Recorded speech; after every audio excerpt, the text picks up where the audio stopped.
Hello and welcome to the Albion Obsessed podcast. You join us on the back of a fantastic, wonderful afternoon at the American Express Stadium, where Brighton of Albion have again won 2 games on the bounce. And we're going to react to all the good stuff. There's so much to talk about today. There's an England call up to talk about. Not quite the call up we would have expected, but there's one to talk about. So let's see who's on the show today. We've got Ian, mate. Ian, how are you doing? I am absolutely fantastic, Joe. As I say, great to have a few extra points in the bag from the last podcast. So yeah, how are you? Yeah, I'm good, mate. It's been a rough week, but Brighton of Albion have been there to pull me out of it, and bring a smile to my face. So thank goodness that football can do this part of the emotion rather than the emotions we have been feeling over this season. We are also joined by Mr. Andrew Garfield, not Spider Man, but Andrew. How are you doing, Yeah. mate? Yeah, not too bad, chap. Not too bad at all. Not too bad. Been suffering with a little bit of illness, but trying to get over it. And just a little announcement, if you don't mind, Joe, just briefly. My daughter celebrated her 30th on the 18th of March, so just happy birthday to her. And hopefully, if she's not watching, I'll try and get the footage to her so she can see that she's had a shout out. So happy late birthday, Grace. Absolutely. Happy birthday, Grace. I hope you've had a great one, and celebrating with a fantastic win for the Albion. Andrew, 30. Does that make you feel old? It does. it's gone very fast. It's gone very fast, but Yeah. yeah, you know. Well, you don't look a day over 21, mate, so you're all Very kind of you. Very kind. you're all good. Let's see who we've got in the chat today. We've got Ryan out, good evening to you. We've got Phil, good evening, Phil, and Michael, good evening to yourself.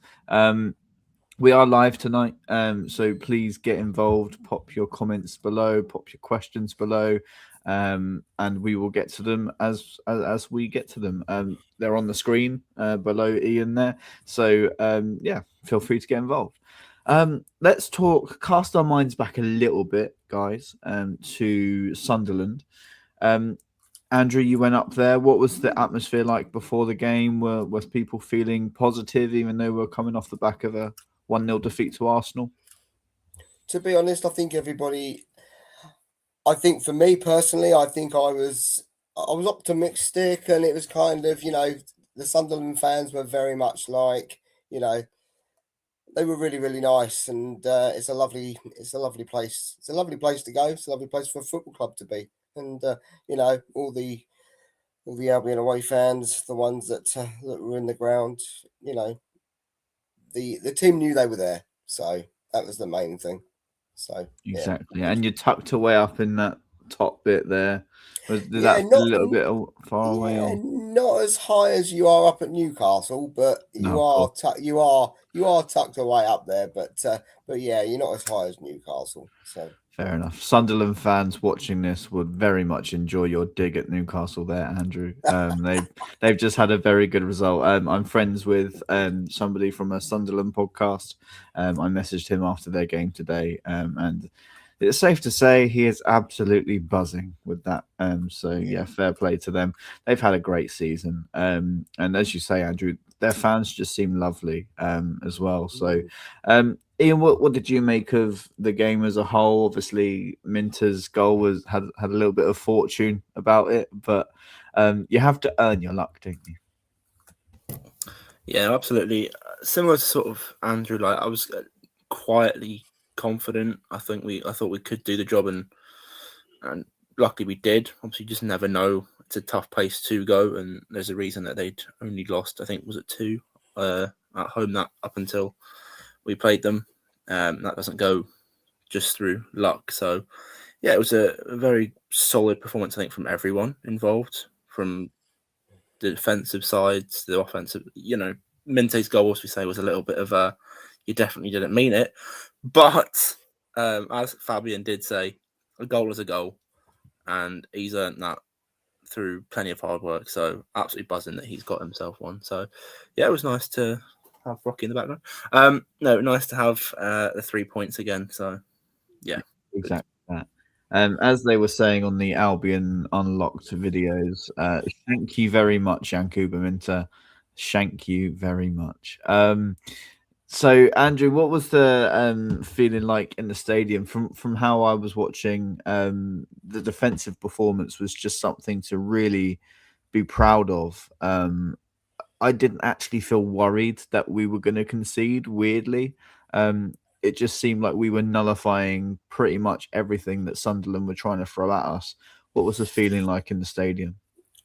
Yeah, there was frustration at times because obviously, Sunderland were very much, they were locking the door in a way to try and prevent us from kind of scoring, and they were doing their best with that, and I think it was two teams battling it out, and Sunderland with their record at home, they've been playing really well. They wouldn't be where they are now if they hadn't been playing really well. And they've taken on a Brighton side that that was wanting the win as well. And it's one team is going to lose this game, whichever way we look at it. We can even get a draw out of it. So Minter's come up with the goods. I don't know how he's got that in, but he has. And to be honest, when I first, as soon as that ball went in the back of the net, I actually thought it was a lone goal. And then when you look back on it, you can actually see that he's actually squeezed it through the most tightest of angles possible. And yeah, what a player. If he can do that, he's, and I think he was surprised, to be perfectly honest, because the whole team just kind of, were quite shocked that it had gone in at such a tight angle. But yeah, it's 3 points to us, and we're working our way back up the table, which is what we want. Exactly that. There were lots of noises of looking over our shoulders and fearing that we could end up like how our friends in London, the Spurs, are feeling right now. But that's not the case, Ian. The belief has just kept growing and growing and growing. Obviously, we'll come on to the Liverpool game in just a moment. But more belief in the squad with a very random England call up of Jason Steele being included in the 35-man squad that Tommy Tuchel has picked. I'm not sure if he was looking at the wrong end of the pitch and the wrong position of Brighton player to pick. We'll come on to that as we talk about the Liverpool game. But just how incredible is it for Steele to get that recognition of building himself up from, when he was at Sunderland, terrible time. He's come into Brighton. When he joined us, probably our number 3 or 4 goalkeeper, and then was our goalkeeper to start our first ever European game. So it's just a massive sort of sealed stamp on his career, really. Yeah, I mean, don't get me wrong. When I first saw it, I was absolutely shocked. Which I was trying to think of a more clever word there. Absolutely shocked. But yeah, I mean, it shows how hard he's worked to get from that moment that he was at Sunderland, and I'm sure deep down the Sunderland fans that didn't give him that stick when he was there are probably just as proud of him.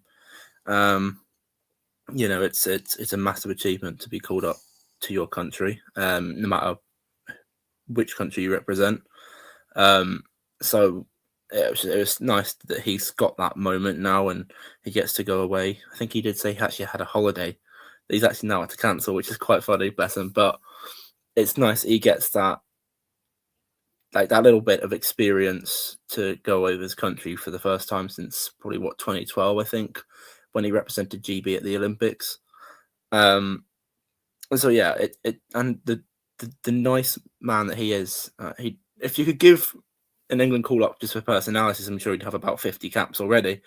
But obviously that's not how it works. So yeah, it was so nice, and the reception that the Brighton lads gave him also seemed just so genuine. And like Welbeck, I think I showed you guys on his Instagram, was the first one to congratulate him, if that makes sense. He was straight away being like, this man, he deserves it. And yeah, so it's nice for Steele, and hopefully, he can get something from it, even if it's just that little bit of a boost in confidence. Yeah, exactly. Reinhardt in the chat saying, after having a fair bit of criticism, Milner has been excellent and made our midfield far more solid. I absolutely agree with that. Milner for England. I'm pretty sure he announced his international retirement a good 6 or 7 years ago. Oh gosh, I just said 6 or 7. Oh dear, that's a meme. But yeah, I mean, I think his time's gone. But I appreciate the sentiment. Rhino. I think a late call up to the England squad would be very nice for us to see James Milner in there. But yeah, I mean, just incredible for Jason Steele, Andrew. As I said, like the model professional and just getting that reward. Obviously, we're very aware he won't play unless there's insane injuries to the other 4 goalkeepers, but just to have that experience of going to St George's Park and being in and around the England camp is going to be amazing for him. Absolutely. I think this is a wonderful opportunity for him. I really do. As fans, we only see what he's like in front of us when he's warming up with Bart and the other keeper, and off the pitch, the vibe that he must be giving to the rest of the team, because he's always encouraging them. He's always there for them, like everybody else is. And I think him being called up is a credit to him. He's worked really, really hard. They all have. Whoever gets picked for the England team, you have to have a certain amount. You have to be really, really good. And Thomas Tuchel is very much. We all know it's a bit of a harsh one on Danny, but I'm sure Danny would be the first one to go up to him and congratulate him and shake his hand and say, well done, and yeah, he's going to go off to this wonderful place that they will go to, and he's going to see what all the other England players, present or former, have been through, and because it's such a wonderful place to go. So yeah, exactly that. It must be such an exciting week for him coming up. And yeah, as you say, cancelling that holiday. But I think he would be more than happy to cop any cancellation fees to go and play for his country. Michael bringing up a great point. We've won 4 of the last 5 games, and the game we lost, Milner missed. And Ryan obviously saying unfair criticism on James Milner. We'll come on to his unbelievable performance against Liverpool in just a moment, but I think people have to suddenly now backtrack on their James Milner charity comments. We're only playing him to get him the appearance record. It's so clear from what Danny Welbeck has said in post-match interviews, what the whole club say about how incredible James Milner is. I think there was a quote from Paul Barber saying that he was waiting for him at 5 o'clock to suggest new things for the training ground. Just setting those standards, and that's exactly what he's coming to this side to do, and that's exactly what he's doing with the people around him in these performances. Is he's raising that bar. So yeah, I mean, let's talk about the Liverpool game. We were unchanged from the win against Sunderland, which I was very, very happy about. So we had Bart Verbruggen, Kadioglu, Dunk, Van Hecke, and Wiefer at the back, Gross and Milner in the middle, Minte, Hinshelwood, and Gomez behind Danny Welbeck. Ian, were there any sort of thoughts of maybe we could have gone a little bit different, or was you thinking, no, if it's not broke, don't fix it? For me, as soon as I saw we were unchanged, I was happy with the squad. Obviously, I knew Matoma would be coming back at some point, and he probably would feature on the bench, which obviously he's done, and he came on, had a good cameo. But yeah, I wasn't at all worried when I said we had an unchanged lineup. I thought they've proven really themselves. Why should they be being dropped? Obviously, in fixture congestion, you get it. Hence the Arsenal game. But in general, no, had no sort of any issues, and yeah, we look very good at the minute with that lineup. So the plenty of experience, Dunk at the back, Milner and Gross in the midfield helping.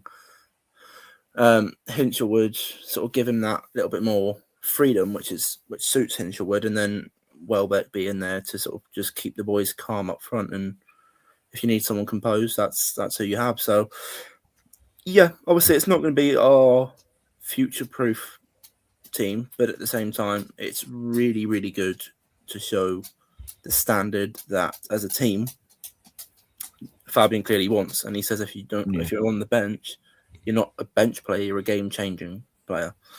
You're not deemed as bad. It's just I have to make the tough decisions, and that just goes to show clearly that something's clicked since said result. We won't bring it back up because another team's lost recently against their rivals. But yeah, we just gotta hope that Milner does give that one extra year. I know Welbeck did say it a few weeks ago, I think. But yeah, hopefully Milner gets one more year. Welbeck's got his 2-year contract, I believe. I don't know if they've announced it. I can't remember. I think it's just a trigger. But yeah, hopefully we can see a bit more of Milner and Gross in midfield. Yeah, exactly that. You're absolutely spot on about that balance across the side as well. And just having a look at it now, I struggle to not look at this side and not admit that it is our best and strongest 11. Of course, you can argue that Mitoma needs to come back in, and Minte maybe comes in on the right hand side. Does Baleba come back into midfield? But with the midfield of Gross and Milner working so well, probably not. So it's incredible, and I'm loving Jack Hinchelwood as well in that sort of number 10 role. He's just giving defenders an absolute nightmare. He's always lively, always on sort of the front foot, and putting his best foot forward. So yeah, we seem to have cracked it, and I hope that can continue. Lots of comments coming in, so thank you so much for that, guys.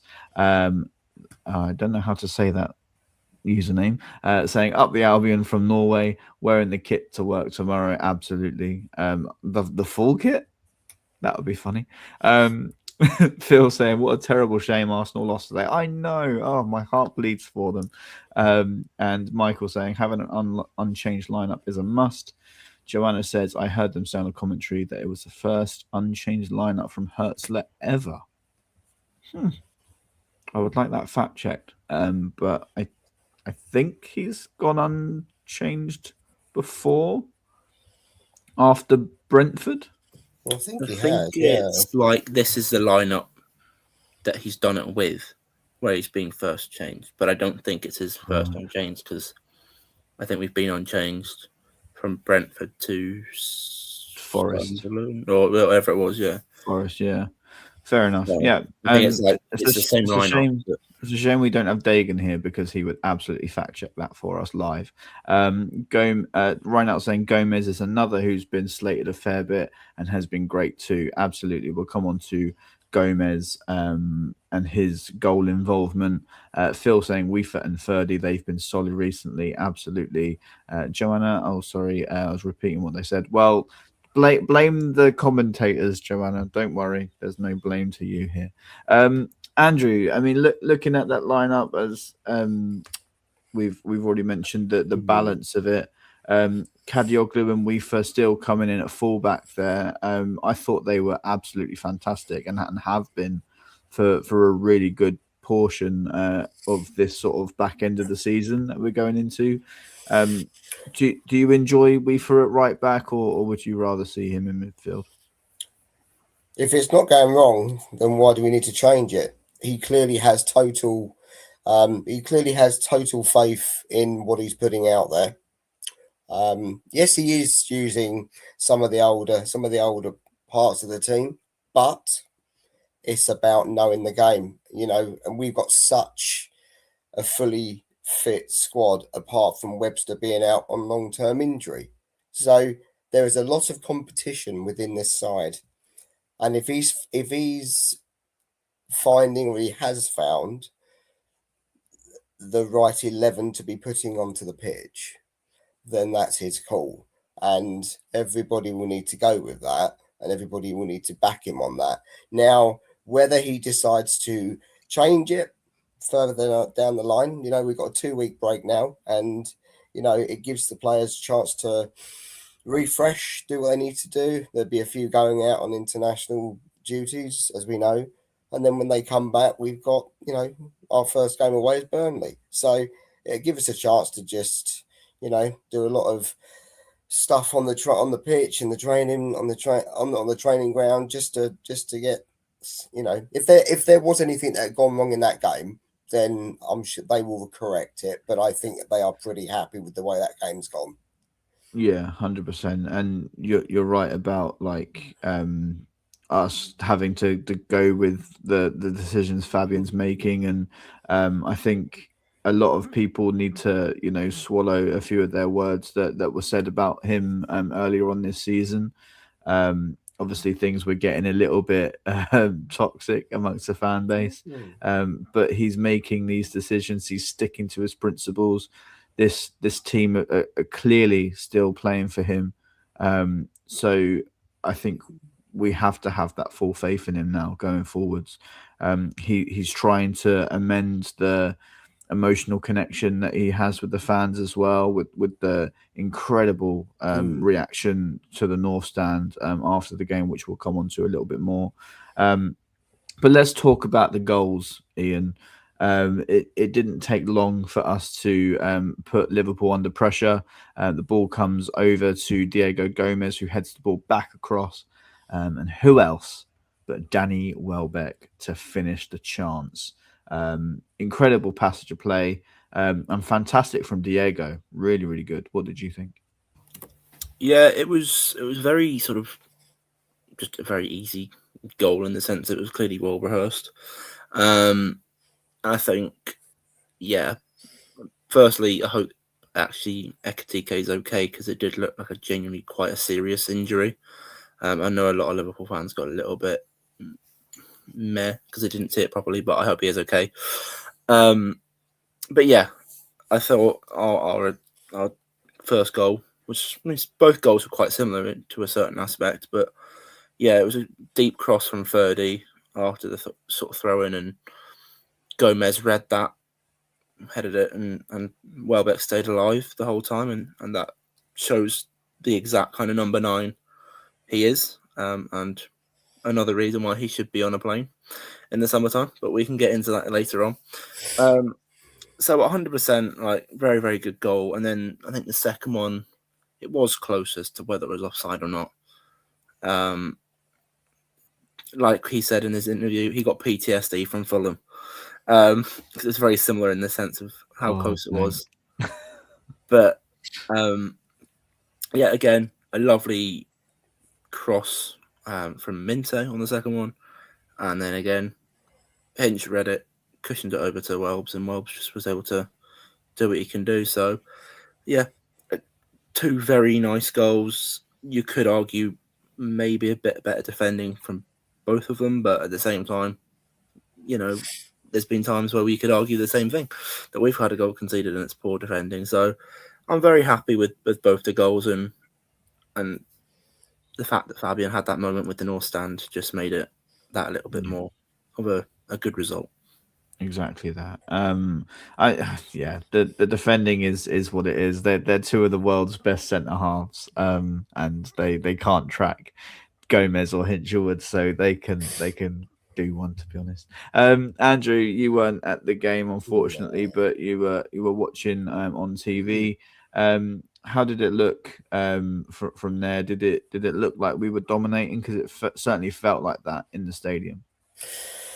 To be honest, I think when they were putting up all the stats and everything like they do, Liverpool were quite ahead with everything, and the commentators and stuff, and you could see that Liverpool were doing everything possible to try and to try and upset the game.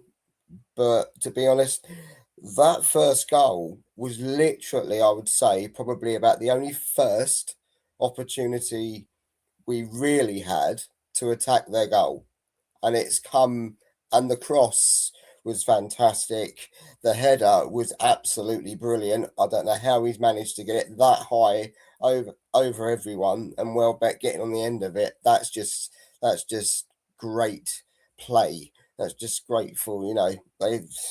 Welbeck's there. He's he's got players backing onto him, and he still manages to tuck it in the far corner. It's just, yeah. Despite Liverpool's dominance in that first half, yes, they got one back due to a classical error by ourselves.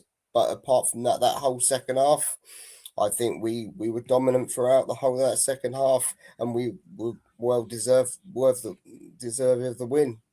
Yeah, 100%. That's why I think, Ian, that the equaliser hit me a little bit too hard, and I got a little bit annoyed at Dunkey. But obviously, he can't see Kirkes making that run behind him. So after I've seen it back, I've laid off my criticism on Lewis Dunk a little bit there.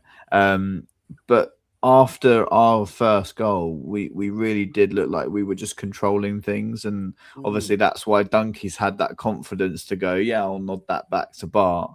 But I think you have to heap an enormous amount of credit onto Liverpool's tactical analysis on what Lewis Dunk does with getting the ball back to the goalkeeper to relieve the pressure, because they all flooded round the back. Kirkes stayed alive and scores the goal. So what did you make of the error? Did you think it was more on Dunkey's part, or did you think Bart could have maybe come to the ball quicker, or is it just good from Kirkes?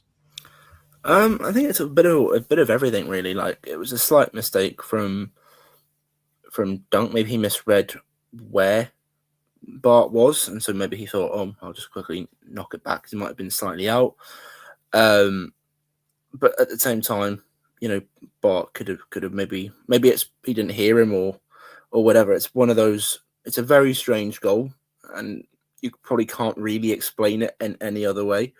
But it was a brilliant read from Kirkes. He continued that run. He anticipated it, and if he was in the Albion colours, we'd be raving about how good a goal and anticipated he was. So hats off to him in that extent. But I thought it was also quite nice that sort of after that we didn't crumble.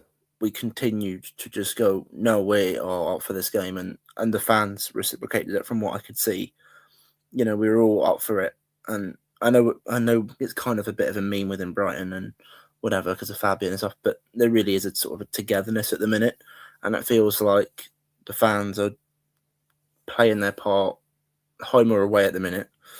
And it's given I hate that has become a meme, because it's a phrase that pulled this football club through a really tough time with the Shawmere disaster.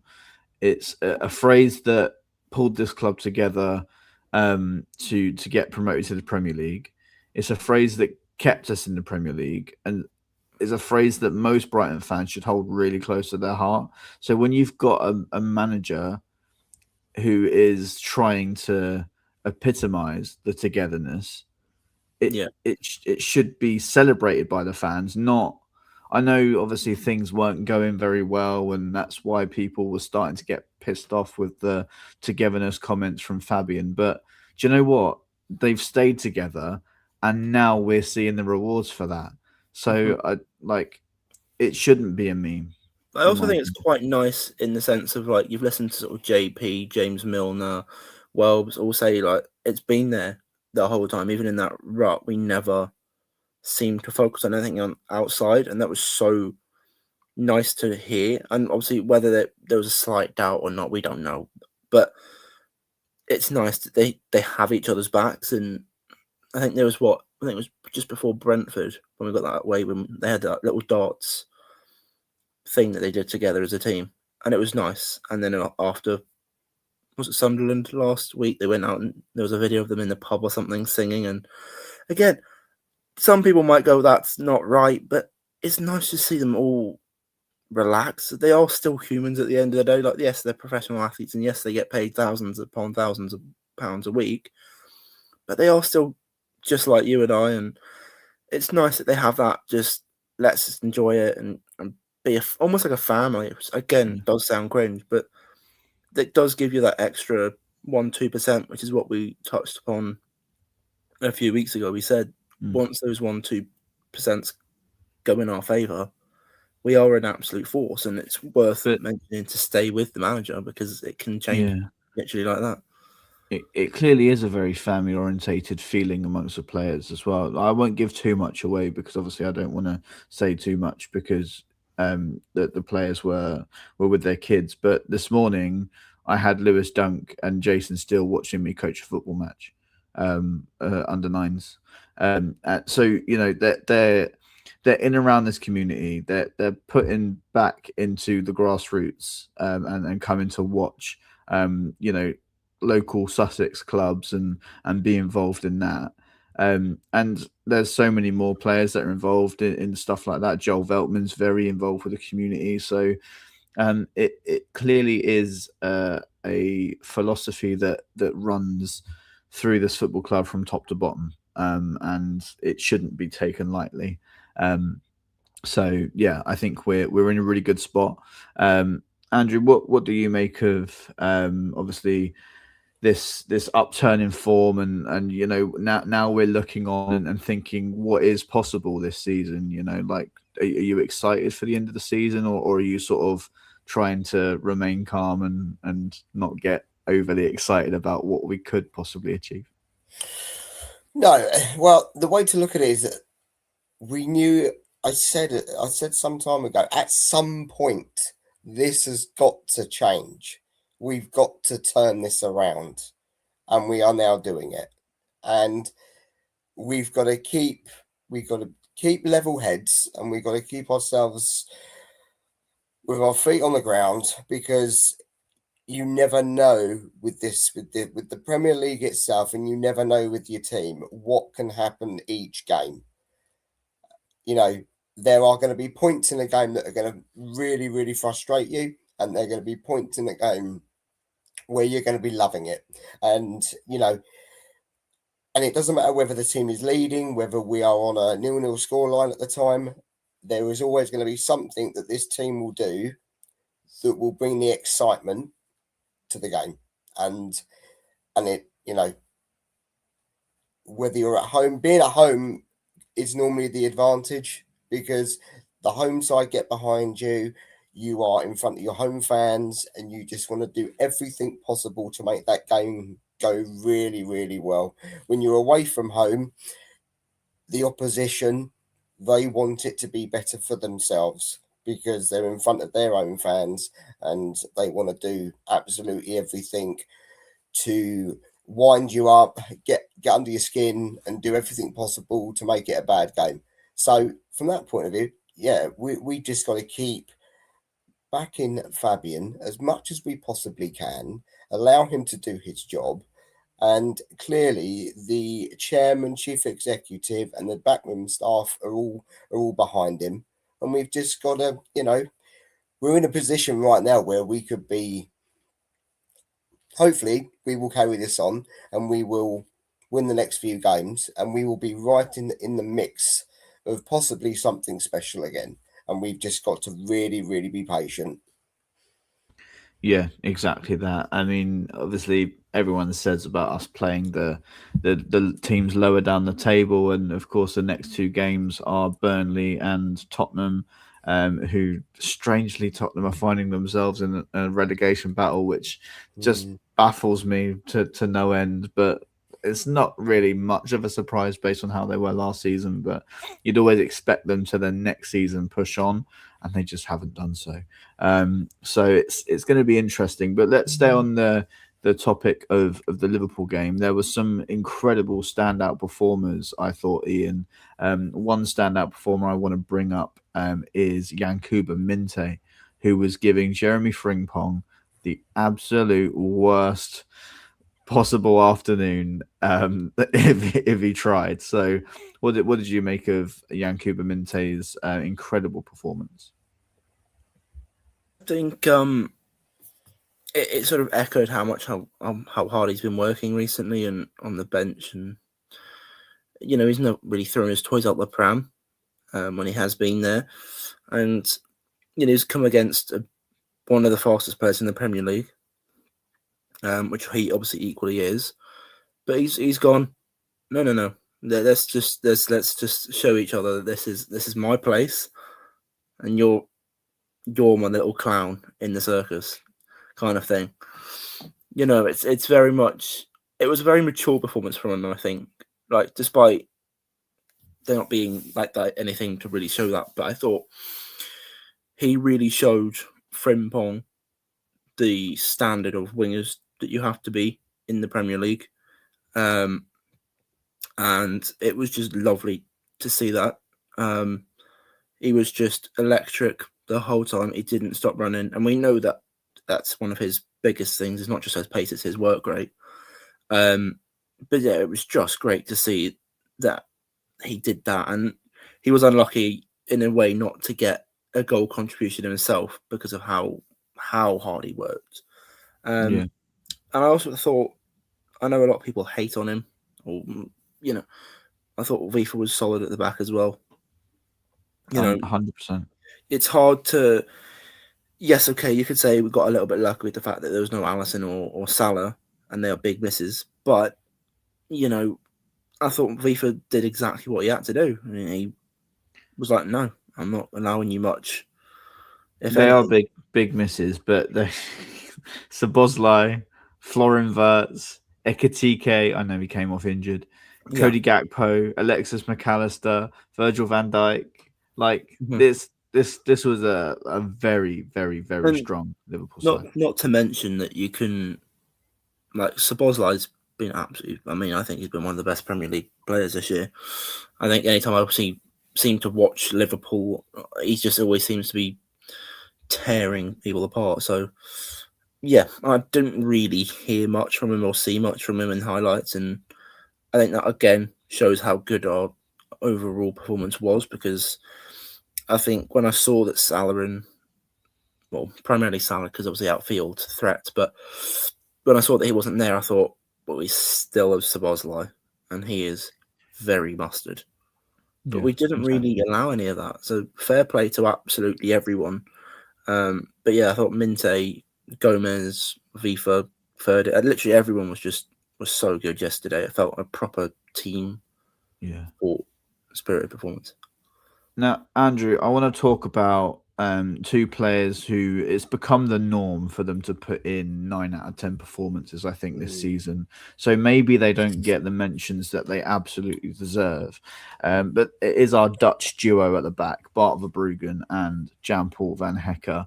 I'm slightly worried now because neutral fans are starting to mention Jan-Paul van Hecke a lot more than what makes me comfortable. So they can keep my centre-back's name out of their mouths, please. Thank you very much, because we want to keep him. But let's talk about Bart Verbruggen first. This season, he had his operation in the off-season, and he has come back and, man, absolutely possessed. And if we're worried about Van Hecke going, I think we should be very worried about Bart Verbruggen going as well. I think he is on his way to becoming the best goalkeeper in the world. And maybe I'm getting carried away because he's Brighton's goalkeeper. But honestly, he's been so good this season. What have you made of our Dutch shot stopper? Very lucky to have him. He's been there in the times that we've needed him the most. And he's, I think even he would probably turn around and say he's doing his job. He works very hard. He trains very hard, and he just does what he needs to do with his training coach to be able to make a match. As his reactions, he knows what he's got to do. He knows where he's got to be. He knows where he's got to be in the goal, placing himself, getting in the right places and stuff like that. And I think as time's gone on, I think he's got better and better, and he's, you know, I really do hope I hope he stays with us for a long time, and I hope if anybody does try and come in for him, the club will turn them away and say he's not going anywhere, because you know just like Jason Steele, they're both brilliant goalkeepers, and we're very lucky to have them. But obviously, Bart's our number one, and you know, may it continue for a long, long time, and as long as he doesn't, hopefully, never get injured, and he continues to be between the sticks and keep as many clean sheets as possible, you know. So we know sometimes in the Premier League it's not always always that easy, but you know, when he does get them, he deserves them because he's played so well along with the team. 100%. Something that always makes me so relieved is like I love where I sit. Andrew, you're probably the same. Yeah. I love where I sit, but I also sometimes hate where I sit, because when Liverpool are attacking our end or the other team are attacking our end, you can't quite see what's going on. So when a cross comes in from a corner and you see Bart's arms go up like that and just clinch the ball, it is the best sight in the world. And he made a fantastic save. I think it was from Curtis Jones in the second half. The ball sort of spins, looking to go into the far corner.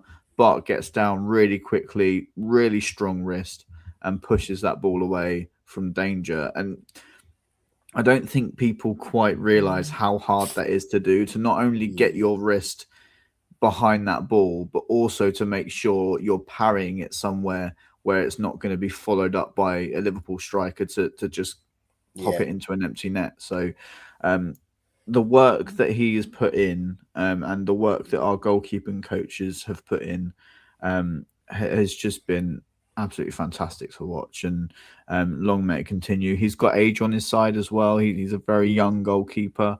I think the club will be making him aware of that. I think he's got more room to grow. I don't think he's quite as good as what he can be, but he's absolutely on his way there. Ian, let's talk about the other Dutch shot stopper, I guess, because he just blocks absolutely everything that comes his way. I think if there's ever a meteorite heading towards Earth, we should get Jan-Paul van Hecke to header it away. What have you made of him this season, and how hard is it going to be to say goodbye, I'm sure, in the summer? Yeah. Van Hecke he's just him, isn't he? He doesn't have to do. If there's a mistake, you can forgive him. He's one of them players because of how good he always is. If there's a slight mistake, you can forgive him basically instantly. But he is just, I think, prior to sort of 22-23 season, he looked a bit shaky here and there. And then that game against City where he just bodied Haaland. You went, there's the player there. There really is a player there. And I think since then, really, he's just got better and better and better, and he's just brilliant. I mean, I know that there is talks, because Fabian has said about Matoma and Van Hecke openly discussing contracts, which is nice. Whether or not that is enough to deter them from leaving is another matter, but I think it's important that if there's negotiations, there is still a slim thing in JP's head that don't give me hope, Ian. No. Hence why I said slim. You know that he clearly does love this club and he loves being here, and that is a massive factor, and not a fact people discuss, but is what sometimes be what keeps you at a club, is not just what the ambitions are and game time, but it's about being looked after in the right way. And James Milner said it himself. He said, like, he loves it here. And he would happily go on for 2, 3, 4 more years if he could, because he loves it. And a lot of people say that about our club, which is so refreshing to hear, that we look after our players. And so, I think that does also show with Van Hecker, because we could have let him probably go at one point. We thought, we could take or leave him. And he's proven us right as to why we keep him and why we started him, etc. So if he does go, it'll be a bit of a McAllister for me. I'll have nothing but respect. He's been an absolutely fantastic player. Yeah. And so I can't fault him. He's an absolutely fantastic player. He's an absolutely fantastic guy. And he could wear that armband next week or in 2 weeks' time. And I wouldn't have any issues with that. 100%. And I think that's the project we should be selling him as well. Like, you could be the future captain of this football club. And obviously, I know that there's still a Danny Welbeck around next season, who usually takes the armband from Dunkey. Obviously, Pascal is back now as well. Hinshelwood would probably like to have the armband again. But I think, as you say, he's just a fantastic leader. He's fiery on the pitch. He plays exactly how I would like to play for this football club. Like, if I was as fit as him, I wish I would be, playing exactly how he plays, throwing everything on the line, no matter what part of the body it was. I wouldn't give a crap as long as it doesn't go in the back of the net. That's all I care about, and that's exactly what he does. And to partner Lewis Dunk as well, who apart from the mistake yesterday, I thought was really, really solid as well. It's a fantastic duo, and maybe better than Dunk and Duffy at the back. Possibly, should I go that far? But I think that there's, the proof's in the pudding, right? You take nostalgia out of the Duncan Duffy, and yeah, true. Fair enough. Yeah, I'll take my promotion glasses off and think about the real time. But yeah, it was just an all-round amazing performance yesterday. Every single player that came onto the pitch, the substitutes, we could have won that game by more than 2-1. Diego Gomez's fantastic free kick that looked destined for the top bins, and it was a great save by their goalkeeper, who I will not try and pronounce his name. But if it wasn't for him, I think we could have scored 3 or 4. And Hinshelwood maybe should have sorted his feet out as Matoma glided into the box. So it was just an all-round fantastic afternoon, and just to see everyone, in free-flow football, and having that confidence back. And I saw a tweet earlier, and it said, Brighton Hove Albion turned into prime Spain when the temperature is over 12 degrees Celsius. So that's, maybe we're a fair weather team, but luckily for us, the weather is turning nice now. So let's hope that it's a fantastic end to the season. As I say, Burnley up next, and then Spurs. What could possibly go wrong? Andrew, are you going up to Burnley when that comes around? Yes, I am indeed. Of course you are. Yeah, of course I am. Of course I am. I've enjoyed going to these away games, and I think it's when you speak to the locals up there and you get to speak to the fans and everything else, they're in a predicament themselves, and it's kind of, but it's good to be able to go to the away games if I can. It's good to be able to do it and enjoy it. But and it's also good to be able to come back to the Amex and be with the home fans and be around everybody and just enjoy everybody's company. And it's like I've always said, whenever I go past that stadium, the pride that comes out of me is unbelievable. I'm always, I always talk about this club. It doesn't matter who I'm with, people know I have a massive love for this club and everything else, and it just kind of just goes to show that there's me, there's you two as well. We all have a massive love for the club, and that is the way this fan base is. You know, we have our highs, we have our lows, but we're still there. We're still there because we are Brighton, and you know, not many people thought that we were ever going to be lasting this long in the Premier League, and we're still going. And here we are going into, hopefully, well, I think we're safe now, I can say. Yeah, I think so. Going into our 10th season in the Premier League is so that just goes to show. Fantastic. Yeah, exactly that. A fantastic question from Dignity50 there. The $1 million question: can and do we make Europe this season? Discuss. I'll take this one first, if that's okay, team. I'm really struggling not to get really carried away. And I will, big myself up again. Ever since my conversation with Fabian Hertzler at the 125 celebrations, we've pretty much been unbeaten except for Arsenal. So if we get Europe, it's me just saying. But I think we can start to get excited for it. Obviously, we don't want to put too much pressure on the team, and it's a very, very tough part of the league to be in. Any result can change God knows how many positions at the moment.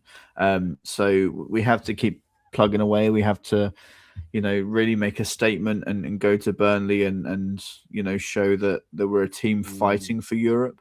I think if we can do that against them and Spurs, we've got a real good chance. And Dagan was pointing out that I think Chelsea have got Manchester United and Manchester City next. If we go to Burnley and Spurs and win, we then go to the Amex game only 3 points behind Chelsea, and they're in 5th right now or 6th. So Europe is more realistic than I think a lot of people are thinking when you look at the games we've got left. Absolutely, it isn't an easy thing. I'm not saying it's going to be a given. But if we can continue this form, international break has come at a really, really annoying time for us, because I think we would have wanted to keep that momentum going. But that belief is there. Ian, what do you think? Yeah, I think we just got to focus on ourselves. And that's, I know it sounds very cliche, but just take it game by game by game. We shouldn't be focusing on trying to get Europe right now. Our next focus is recovering our current players from this weekend, letting them enjoy their week off, or however long they have off from the club. I know Veltman is already on holiday, but that's our first task. And then when we get back from international break, the first thing is beat Burnley, because there's no point getting ahead of ourselves and thinking Europe's this, Europe's only this. If we keep doing what we can do and we keep winning and proving ourselves, then we have just as much a chance as absolutely anyone else in this fight. But it is not just a few teams in this. There is, I think, 4 or 5 points between 7th and 12th or 13th. So it's absolutely wide open. So I have the confidence that in us we have the belief and ability to get Europe as a squad, but it is not as simple as that. Otherwise, you'd look at the top 4 and they'd be the same every year. It's not the best squad, it's the ones who get the results at the right time.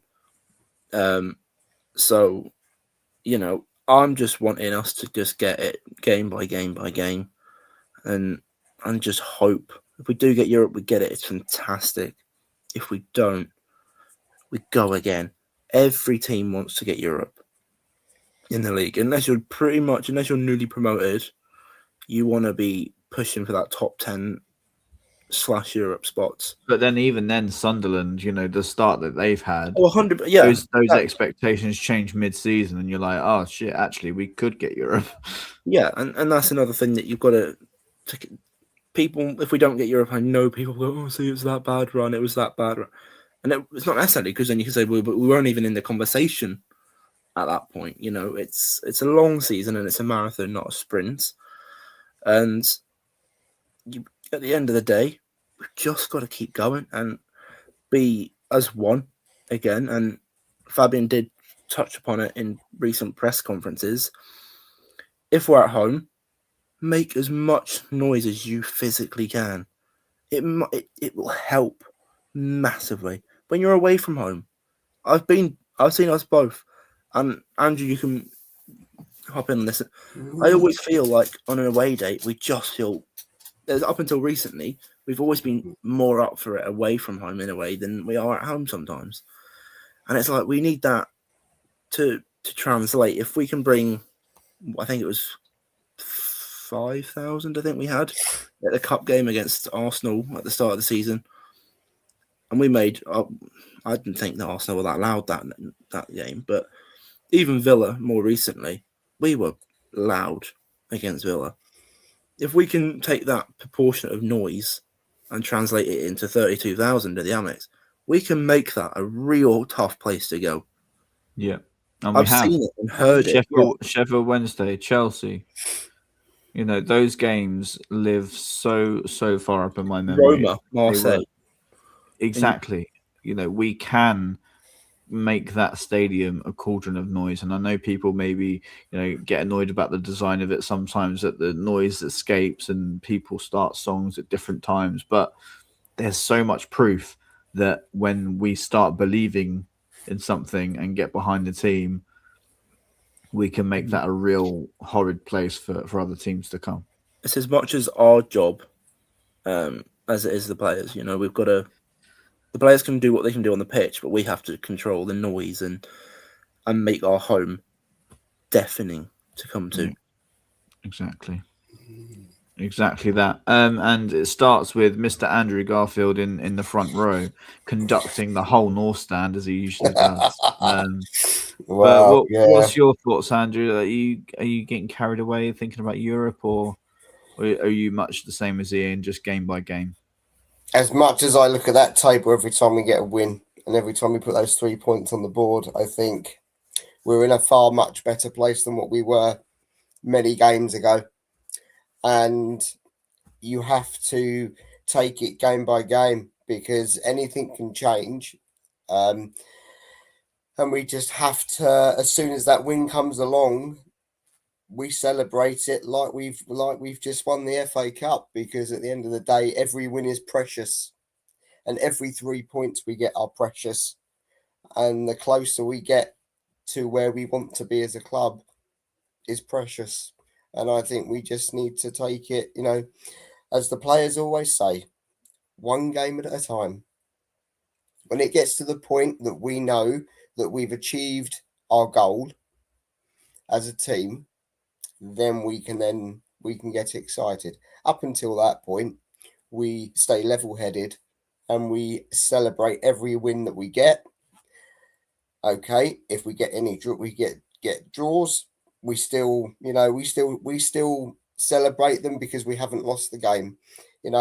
I get very disappointed when we do lose, because I really, even if we've played really, really well, and think to myself, we didn't deserve to lose that, and it's due to an error on our part that we've lost it. If we get a draw out of a game, you've got to be thankful, because it could be a tougher team that we're playing that we've got the draw out of. But the team have got so much quality. We have to take chances, and we've been doing that. And we have to make sure that we continue doing that. And they've got 2 weeks now, 2 weeks off. Some of the players have got 2 weeks off, and they will just get ready for the next away game. And they will be ready for it, hopefully. And they will go to Burnley, and they will put on another wonderful performance, we hope, and get the 3 points and bring them back to the South Coast. Exactly that. I know Ian and Andrew have been pushing me to think game by game, but I will just tell our viewers and listeners how our end of season looks. So it's Burnley away, Tottenham away, Chelsea at home, Newcastle away, Wolves at home, Leeds away, and then Manchester United at home on the final day, which could be a very, very exciting day indeed. So let's hope that we can continue this incredible form. Talking of incredible form, let's pick our players of the match from the Liverpool game, which is probably going to be the hardest pick of the season, to be honest, Ian. But what are you thinking, mate? Who's your standout performer from yesterday? It's hard to not look past a certain someone that is down there for me. But I am going to say Bart for Brooklyn. I'm going to go slightly different. I'm going to go Bart for Brooklyn. He made crucial saves at crucial times and definitely kept us in it. So, despite he didn't get the clean sheet, I thought he made several good saves and just shows how well he's improved this year. So, Bart, if you're somehow listening, you're welcome. I have heard he is a long-time subscriber of the Albion Obsessed podcast, so I'm sure he is listening. Yeah. Talking of goalkeepers as well, I have noticed, chat, that you've been laughing over the fact that Robert Sanchez is a joke of a goalkeeper, and I have enjoyed that. So I see you, chat. Don't worry. I see you. Joseph saying, "What's up, boys? What a performance yesterday by the boys." Absolutely. And he says the schedule is very favourable. I think it is. Michael, didn't we qualify for Europe after beating United? Technically, yes, but it wasn't the game that we qualified for Europe with. But McAllister's penalty was very, very important for us getting Europe, which that game, oh my gosh, I could relive that penalty again and again and again, and it would make me very happy. But we're not talking about that game. We're talking about the Liverpool game. Andrew, who is your player of the match? Wow. I think I'm not gonna go. I'm not gonna go for I think I'm gonna go for. I'm gonna go for Jack Hinchelwood for a change because his assist, and I think he played okay. He played all right, and I think he just, at the end of the day, he's a young lad as well, and he's still very much learning the game, and he's still, if it wasn't for him putting that ball across to Welbeck, that second goal wouldn't have gone in. So. But then you've also got to credit Minter as well for putting that ball over. So, and he did a lovely Jude Bellingham celebration in front of the North Stand as well, Jack. He just ran to probably about where you would have been, Andrew, and he just put his arms out like this and just took it all in.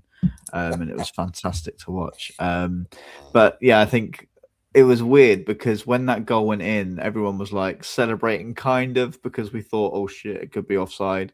And then when Welbeck did his leapfrog over Lewis Dunk, one, I thought, Danny, don't do that. You might injure yourself. And two, I think the whole crowd just went off again. It was amazing to watch. My man of the match, who am I going to pick? Your two shouts are very good. Do I go obvious and go Danny Welbeck? Do you know what? Because I'm wearing an England shirt, absolutely. Danny Welbeck, as the title suggests, Tuchel, how are you ignoring the best scoring Englishman in the Premier League? We haven't even discussed that, have we? It's an absolute joke. How are you picking Dom Solanke, who's had injury problems and only scored 4 goals this season, over Danny Welbeck, who, by the way, scored his 50th Albion goal yesterday. So he joins a very illustrious list. Well, actually, it's not actually that big considering how many good strikers we've had. But he joins a very good list of fantastic strikers that we have had at this club. So Danny Welbeck, Brighton legend, possibly. Yeah, possibly. It does. It does. When you kind of think about why he hasn't been picked, I don't think it's anything to do with the player himself. I think it's just that it may well be that he doesn't want him to get injured, and he wants because he's doing so well for us. But who knows? Who knows the reasons behind it? But I think any sort of argument of people saying, I think pretty much in any case, unless you sort of say, like yourself, Andrew, he doesn't want to be injured. I think even then, if you don't want a player to be injured, why are you taking Solanke? There's so many arguments that people have made, and it sounds bad, but you can pretty much always just shut them up with yes, but X, Y, and Z and Welbeck. People say, oh, he's too old. Why is Jordan Henderson there? People say, oh, but he's not scoring. Like, he's got 12 goals. He's so more than anyone else that's English in the Premier League as a striker. So why wouldn't you? He'd be happily to play that third striker role. If Thomas Tuchel said to Danny Welbeck, look, I'm going to take you, but you'll probably play maximum 10, 15, 20 minutes in a game at most, he'd be like, that's fine. Yeah. Fabian said himself, he connects the youth and the experience in this team like no other. He does it so effortlessly. He's probably, and I'm not saying he is, he's our closest profile to Harry Kane in terms of he knows to be a fox in the box when he needs to be, but he can link up play, he can support others. He'll drop hold up play as well is unbelievable. Yeah. Everything about Welbeck going to this squad would make sense. And when Tuchel then said that he brought 35 because he wanted to trial some people out, and he still wasn't in the squad, that made me even more annoyed because I was like, what are you saying? You want to try people out. There's your answer. And again, it goes to show the content of Danny Welbeck. When Jason Steele and whatever, he was straight away congratulating him. The other argument that really annoys me is the whole, oh gosh, no, I've completely lost my train of thought, Ian. Oh dear. Don't know. What was the argument that annoys me? I don't know. Hold on. Carry on talking, it'll come back to me. I don't know. I just thought Welbeck, people saying Calvert-Lewin, 10 goals. I looked yesterday. He's played less minutes. Welbeck has played less minutes than Calvert-Lewin. Yeah, it's come back to me.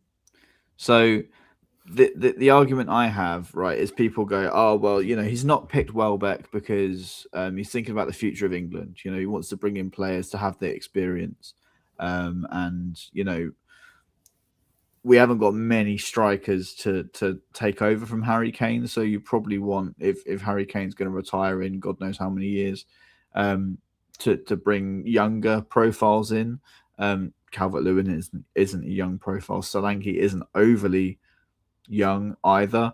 But Thomas Tuchel hasn't been tasked with building up the future of English football.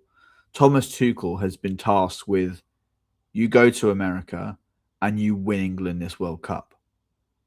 So it shouldn't be a case of, oh, well, he's not a player for the future. He's there to win you the tournament. And Danny Welbeck could score you goals 100%. You're telling me Danny Welbeck couldn't score against bloody Panama? He absolutely could. So it baffles me that he's not there. It baffles me that he's not at least involved in this camp. Tuchel's spoken about, players booking their ticket to the World Cup. So for me, that tells me that he's only picking from that pool of 35, and anybody else that puts in good performances from now until the end of the season doesn't matter because you're not in my 35-man club. So again, that really annoyed me. Maybe I'm wrong. Maybe Tuchel's just picking those 35 players because of the here and now. And if Danny Welbeck goes on and scores another 5 goals this season, he possibly could be called up. But we're just triggered because we're Brighton fans and we just watched Danny Welbeck score the brace again. So yeah, the proof is there. Tommy Tuchel, take it or leave it, my friend. But we will see. Before I go on any more rants today and forget my train of thought and be the worst podcast host in the world, I will say that this has been the Albion Obsessed podcast. You can find us across social media on Blue Sky, on Facebook, on Instagram. You can find myself on X. You can find Ian on Instagram. You can find Andrew on Instagram as well. They're all tagged in our story post. So go ahead and follow them. And, enjoy the international break if you can. Try and have a weekend where you're not stressing about whether the Albion will get 3 points or not. Put your feet up and have a good one. We will be back very, very shortly after the international break with all of our reaction to the Burnley game. But yeah, thank you so much for joining us, guys. Thank you to Ian. Thank you to Andrew. Thank you to the chat. And I will say, this has been the Albion Obsessed podcast. Wherever you may be, whenever you may be, we'll see you next time. Bye-bye.